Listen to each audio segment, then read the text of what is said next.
Bonjour et bienvenue, merci infiniment d'être là aujourd'hui.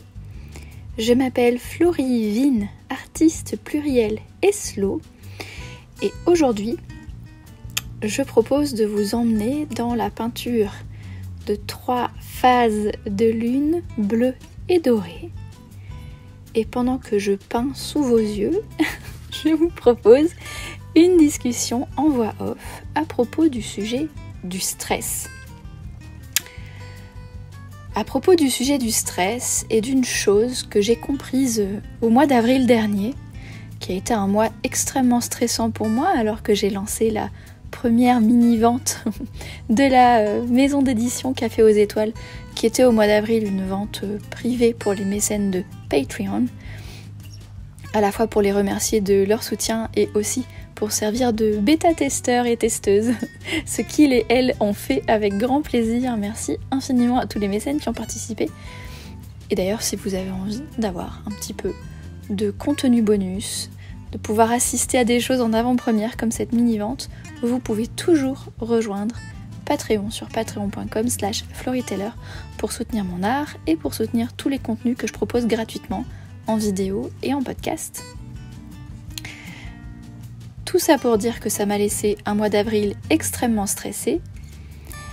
Et j'ai pris conscience d'une chose pendant ce mois-là, c'est que certes le stress est lié à des circonstances extérieures bien réelles, que ce soit l'environnement externe avec tout ce qui s'est passé en Europe ces dernières semaines.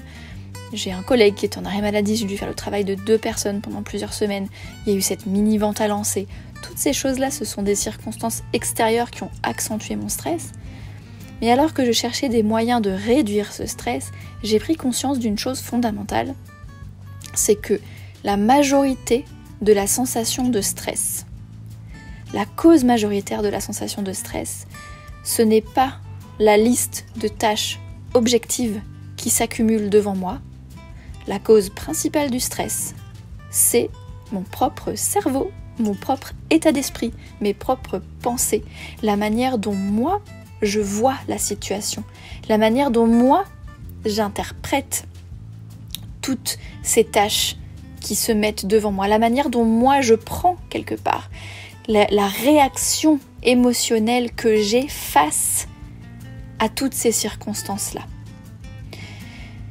Et on peut très bien faire face. Moi, j'ai déjà rencontré des gens qui étaient des directeurs de studio, qui avaient des boulots extrêmement stressants, avec énormément de responsabilités devant eux, le sort d'énormément de personnes sous leur responsabilité, qui étaient parents, qui avaient en plus de ça une famille, des enfants à gérer, etc.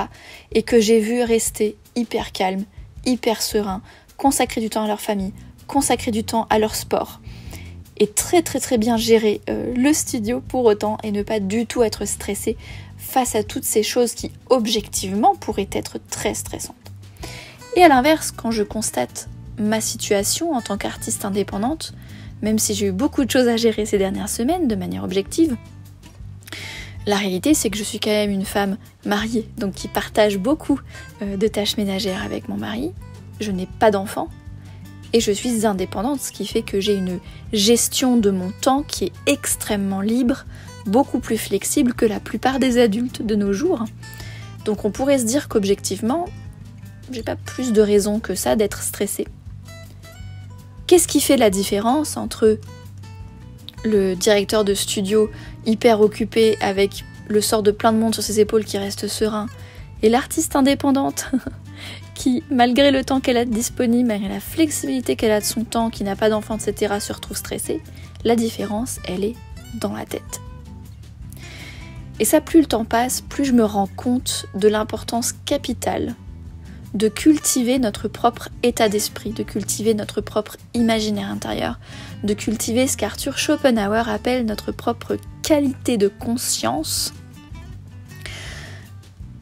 dans tous les domaines de la vie en fait. Notre plus beau trésor en tant qu'être humain, c'est cet imaginaire intérieur qui est un mélange de notre cerveau, nos pensées, notre rationalité, mais aussi un mélange avec notre cœur, nos émotions, nos ressentis, nos intuitions, tout ce qui fait de nous des êtres vivants, c'est toute notre perception du monde, notre conception du réel, du possible, de l'imagination, qui est constitué de tous ces éléments-là, du rationnel, de l'émotionnel, de l'intuitif, de la créativité aussi, notre capacité à envisager le possible, ça peut être à la fois notre plus grande force ou notre plus grande faiblesse, en fonction de ce que cet imaginaire intérieur nous nourrit comme histoire en fait. Et le stress, il est généré par des histoires qu'on se raconte. Des histoires qu'on se raconte du type, pour moi en tout cas, au mois d'avril, ça a été des histoires du type « tu ne vas jamais y arriver », tu t'es engagé à beaucoup trop de choses, tu vas décevoir tout le monde, tu n'auras jamais le temps de tout faire, tu n'aurais pas dû dire oui à cela, tu aurais... Voilà, tu vas jamais y arriver, tu en as beaucoup trop mis sur tes épaules par rapport à ce dont tu es réellement capable, etc. etc. Et c'est pas le nombre de tâches objectives dans mon bullet journal qui cause ce stress. C'était toutes ces histoires que je me racontais. Alors aujourd'hui, j'ai envie de vous proposer l'idée que le stress est lié à ces histoires-là qu'on se raconte, à ce qu'on pense face à toutes ces tâches-là, et que du coup, il est dans notre pouvoir de réécrire ces histoires, de choisir la sérénité, pas seulement en disant non et en limitant objectivement certaines tâches, mais avant tout en réécrivant notre histoire intérieure. Merci infiniment d'avoir vu cette vidéo jusqu'au bout. Je vous souhaite une belle journée, une excellente soirée, et à la prochaine.